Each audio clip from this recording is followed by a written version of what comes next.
एक ऐसी कन्या जिसका जन्म होते ही आकाश से फूल बरसने लगे, वाद्य अपने आप बज उठे और बुझी हुई अग्नियां फिर से जल उठी। कौन थी वो बालिका जिसके आने पर पृथ्वी, आकाश, तीनों लोक झूम उठे? कहा जाता है वो किसी साधारण स्त्री की संतान नहीं थी। देवता खुद उस जन्म की प्रतीक्षा कर रहे थे और जब वो आई तो उनके रूप में छिपा था एक वचन पूरा करने वाला दिव्य रहस्य। उसके बालपन की हर मुस्कान, हर खेल, हर गीत एक संकेत था आने वाले महायोग का। वो अक्सर अकेली बैठकर किसी अदृश्य देव को निहारती, जैसे उसे पहले से ही पता था उसका जीवन किसी महान मिलन की तैयारी है। कौन थी वो? किसका वचन पूरा करने धरती पर उतरी थी वो देवी? और क्यों उनके जन्म ने ब्रह्मांड की ऊर्जा तक बदल दी? ये जानने के लिए हमें जाना पड़ेगा उस क्षण में जब एक तपस्वी की प्रार्थना से स्वयं आदि शक्ति ने जन्म लेने का निर्णय लिया था।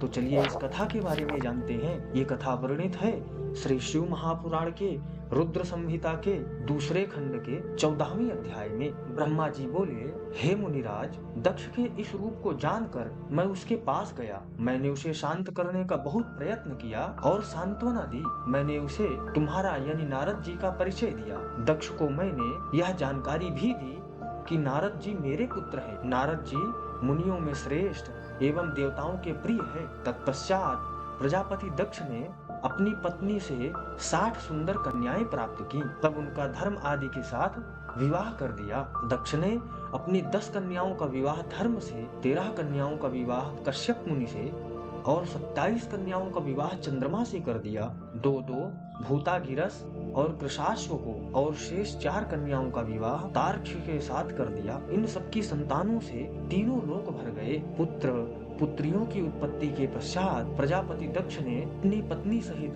देवी जगदम्बिका का ध्यान किया। देवी की बहुत स्तुति की। प्रजापति दक्ष की सपत्नीक स्तुति से देवी जगदम्बिका ने प्रसन्न होकर दक्ष की पत्नी के गर्भ से जन्म लेने का निश्चय किया। उत्तम मुहूर्त देखकर दक्ष पत्नी ने गर्भ धारण किया। उस समय उनकी शोभा बढ़ गई। भगवती के निवास के प्रभाव से दक्ष पत्नी महामंगल रूपिणी हो गई। देवी को गर्भ में जानकर सभी देवी देवताओं ने जगदम्बा की स्तुति की। 9 महीने बीत जाने पर शुभ मुहूर्त में देवी भगवती का जन्म हुआ। उनका मुख दिव्य आभा से सुशोभित था। उनके जन्म के समय आकाश से फूलों की वर्षा होने लगी और मेघ जल बरसाने लगे। देवता आकाश में खड़े मांगलिक ध्वनि बजाने लगे। यज्ञ की बुझी हुई अग्नि पुनः जलने लगी। साक्षात माँ जगदम्बा को प्रकट देखकर दक्ष ने भक्ति भाव से उनकी स्तुति की। स्तुति सुनकर देवी प्रसन्न होकर बोली, हे प्रजापते, तुम्हारी तपस्या से प्रसन्न होकर मैंने तुम्हारे घर में पुत्री के रूप में जन्म लेने का जो वर दिया था वह आज पूर्ण हो गया। यह कहकर उन्होंने पुनः शिशु रूप धारण कर लिया तथा रोने लगी। उनका रोना सुनकर दासियां उन्हें चुप कराने हेतु वहां एकत्र हो गई। जन्मोत्सव में गीत और अनेक वाद्य यंत्र बजाने लगे। दक्ष ने वैदिक रीति से अनुष्ठान किया और ब्राह्मणों को दान दिया। उन्होंने अपनी पुत्री का नाम उमा रखा।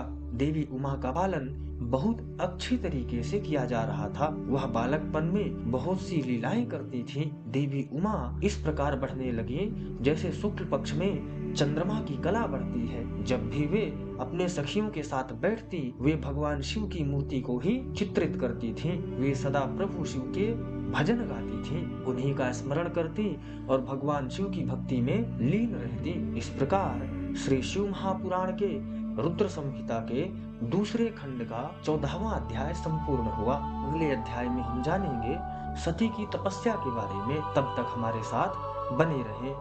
ओम नमः शिवाय।